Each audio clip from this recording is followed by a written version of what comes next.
Hello students, how are you all? I hope you all are fine and you are understanding whatever is explained to you.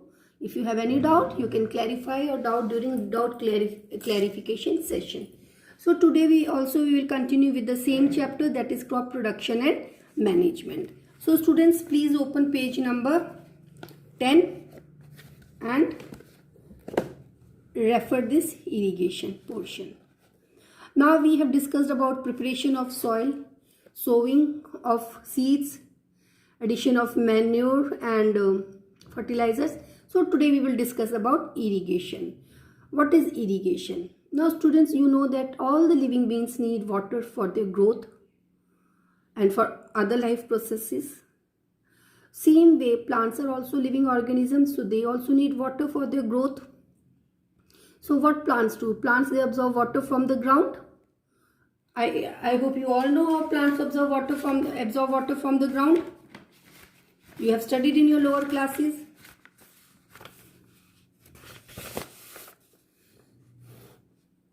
Suppose this is the ground, these are the roots. Okay, so and this is the stem and these are the leaves. Okay, so I am drawing rough diagram just to explain you. Okay, can you see leaves? Okay, now these roots have very fine hairs like structure called as root hairs. Now here soil is there under the ground. Now water is present between the particles of soil. Now these root hairs can take water from the soil and transfer to the roots, and roots transfer to the shoot or the stem, and then it is transferred to the leaves. Okay, and then photosynthesis is performed. Now students, you know that plants also need water and for their growth, and they absorb it from the soil, but the amount of water is not constant. Not constant, what do you mean by constant? It is not same throughout the year. In some seasons the water is more. For example, in rainy season the water is more, in summer season the water is less. And water is also lost due to evaporation, okay, and percolation to lower depths. Sometimes what happens, some soil is of that type that when the plants or the crops are watered, the water goes deep down into the ground and it is not available to the plants. Okay, so water need to be supplied from outside source, and this process of supplying water to crop plants in the fields is called as irrigation. Please underline. So students, what I will do, I will explain you, or I will give you the summary of the short summary of the paragraph or each topic. Okay, and I will not just word to word or line by line explain you, but I will, as a whole, I will give you the short summary or the explanation of that portion. Okay, now students, what will happen if you stop watering plants in your homes? What will happen? The plants will die, they will wilt, and ultimately they will die. And plants, they do not absorb only water from the soil but also nutrients along with the water, because these nutrients, they get dissolved or they get mixed in water and then they are absorbed by the plant. Plant contain nearly 90% of water. Now why is irrigation necessary? What is irrigation? The process of supplying water to the crop plants. Okay, so why it is necessary? First, irrigation before plowing the field makes the soil soft, due to which the plowing of fields becomes easier. This we have discussed before also. Okay, before plowing, which is the first step for preparation of soil, the fields are watered, because that will make the soil soft and plowing will be easy. Second, irrigation is necessary to provide moisture for the germination of seed. This is because seeds do not grow in dry soil. This you have studied, I think, in class 5 also. What are the requirements for germination of seed? So after preparation of soil, you know that seeds are sowed in the soil and that is, and for that moisture is needed. Then only this seeds will germinate. Irrigation is necessary to maintain moisture of soil for healthy crop growth and as to get good yield. Okay, irrigation is necessary for the absorption of nutrient elements by the plants from the soil. The irrigation water dissolves the nutrients present in the soil to form a solution. So this also I have discussed with you before, that the nutrients, they get dissolved. Dissolved means they get mixed up with the water present in the soil. They form solution. Okay, what is solution? Solution where the one substance is thoroughly mixed with the another substance. Like if you take water and in water you add salt and you mix it properly, what will happen? The salt will be mixed uniformly, equally everywhere. So that is a solution. So the water present in the soil, the nutrients, they mix in the water present in the soil and form solution. Means these nutrients are equally mixed and they form solution, and now this is absorbed by the roots. Understood? So water is needed for mixing the nutrients also.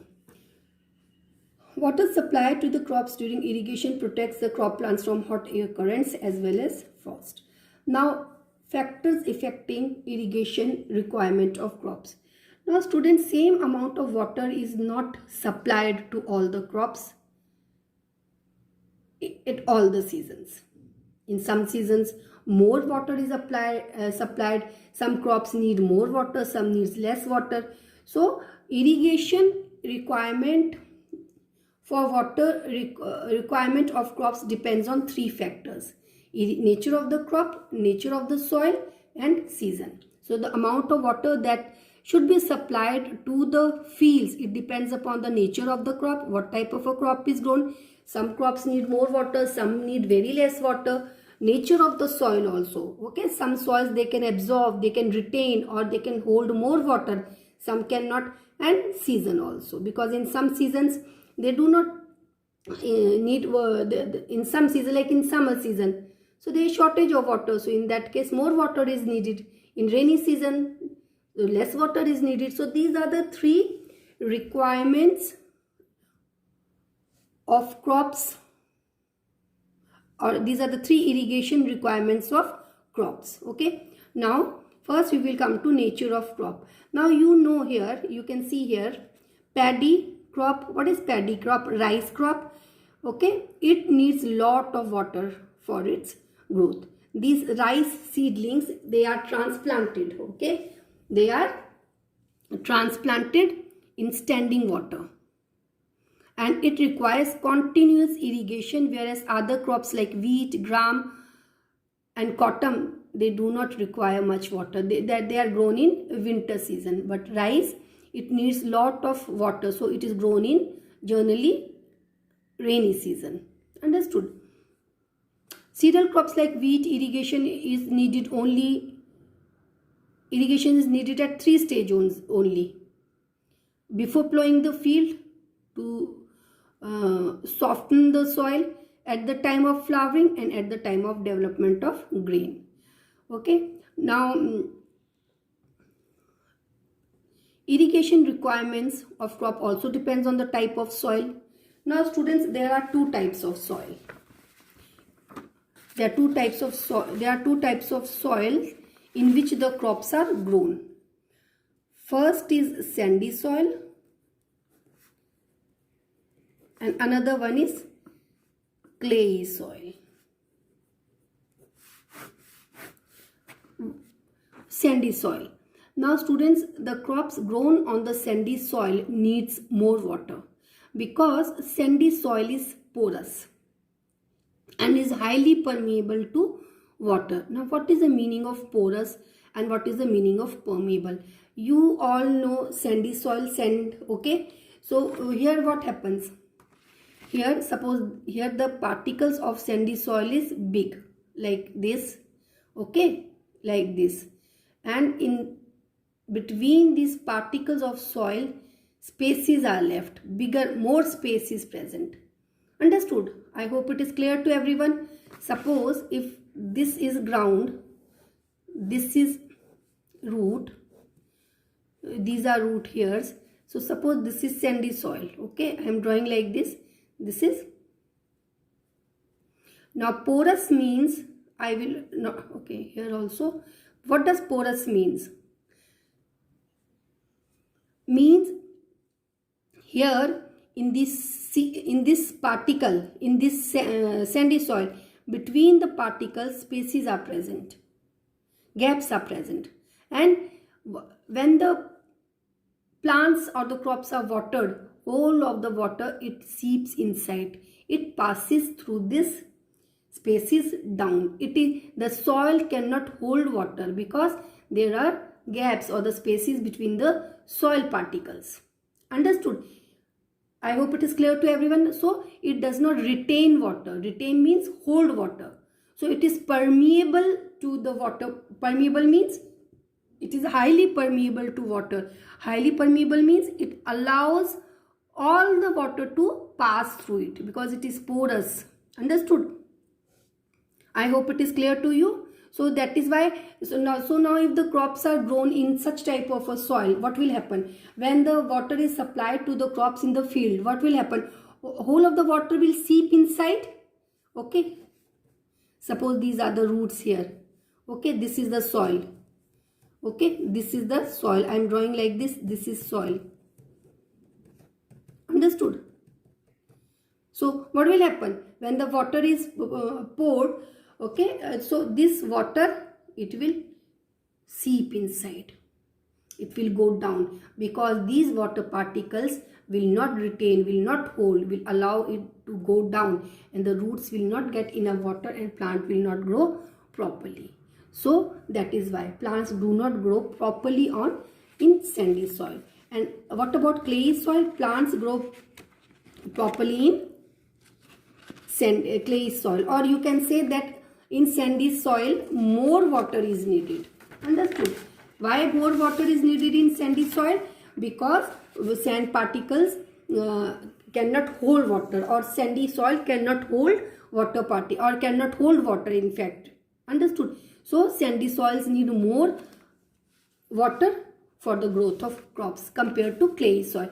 Now in clay soil, suppose these are the roots, these are root hairs, let me say, and let me say these are the soil.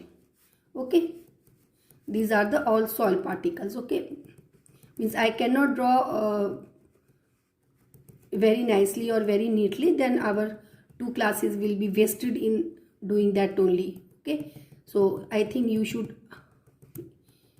Okay, now what happens? Now when the water, when the plants, crops are watered, these clay soils, here the particles are very close to each other here. So the gaps between the particle is very, very small. Okay, it is not porous, it's very, very small. So when the plants are, or when the crops are watered, what will happen? The water cannot pass through these pores much.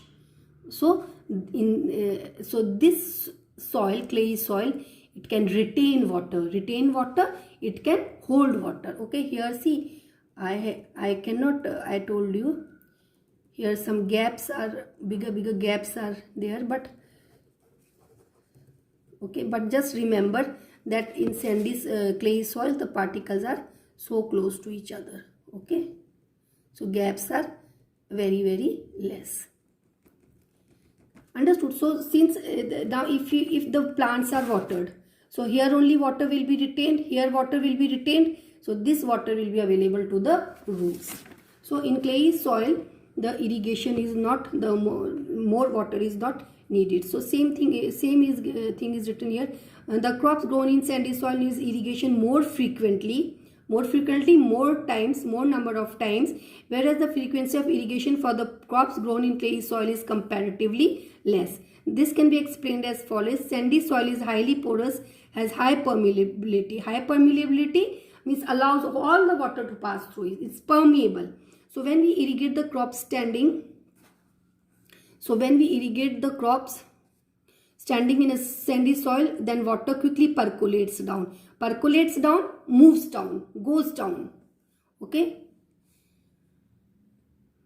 In the soil, and crop plants are not able to absorb adequate amount of water because whole of the water will go down, will not be available to the roots. But so just underline, just due to poor water retention capacity of the sandy soil, the crops cultivated in sandy soil needs more frequent irrigation.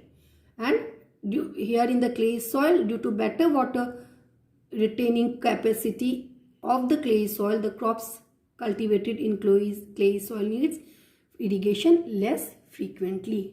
I hope it is clear. So in this paragraph, that is only explained. So that is why I will give you the short explanation, or I will give you the explanation of the topic or the paragraph. Now we will come to sources of irrigation. Now plants are supplied water, plants are watered or crops are watered, but from where this water is taken, what are the sources of water? So here you can see the sources of water are river, canals, wells, tube wells, dams, ponds and lakes. So these are the sources of irrigation. Okay, from here the water is drawn. Now how the water is supplied? There must be some method, na? Farmers, they don't carry buckets full of water and then pour in the ground or throw in the ground. No. So how the plants, what are the methods through by which the plants are watered? Okay, so there are two types of methods of irrigation. One is traditional method of irrigation, another one is modern method of irrigation. So students, in case of traditional method of irrigation, you just remember the name of the methods. No need to go in detail because it is not required in class 9th, class 10th, neither class 11th, 12th or in higher classes. Okay, so just remember the name. The various traditional methods of irrigation are pulley system, chain system, dekli, rahat. Okay, so these are the traditional, means were used before. Okay, so in the next class we will discuss modern methods of irrigation. Okay, so today we will do till here, and so revise whatever we have discussed till now, and if you have any doubt you can clarify during clarification session. Thank you students.